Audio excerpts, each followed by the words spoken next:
Have you taken psychedelics? Yes, I have. I have no idea what they do. Okay. They're what we don't understand about psychedelics is a very thick book. They bend the structure of reality, and I can't understand what they do. I have no conceptual framework for psychedelics. I have no idea what they are. They could be anything. I have no idea. They're unbelievably strange. What they reveal to me is how little we know about everything. And that's a terrifying thing. I mean, I've had many experiences that, if I had them in a religious context, would have counted for me as evidence of the truth of my religion, right? But because I was not brought up in a religious context, and because I spend a lot of time seeing the downside of that form of credulity, I have never been tempted to interpret these experiences that way. Try a higher dose.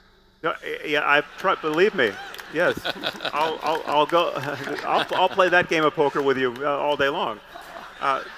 You'd be surprised, yes, my friend. Yes, A disrupted consciousness can produce coherent experiences. It's not exactly what you expect if it was just an illness. You know, if you develop, say, a high fever, your experience isn't transcendent and coherent.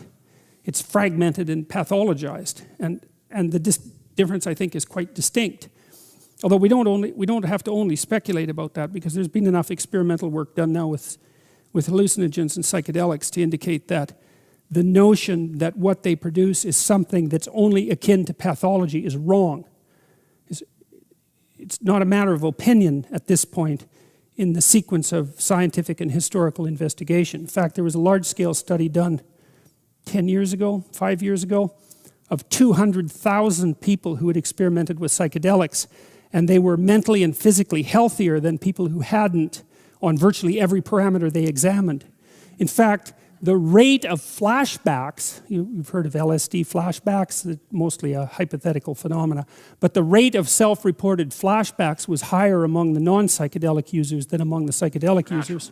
I mean, we are blocked until somebody demonstrates a mechanism by which we can explore and confirm the existence of the supernatural, and then confirm that it actually can impact the natural world. We're stuck, which is why science relies on methodological naturalism. You seem to be able to do it with psychedelic drugs. I think that they can help you orient yourself morally, but look the hell out.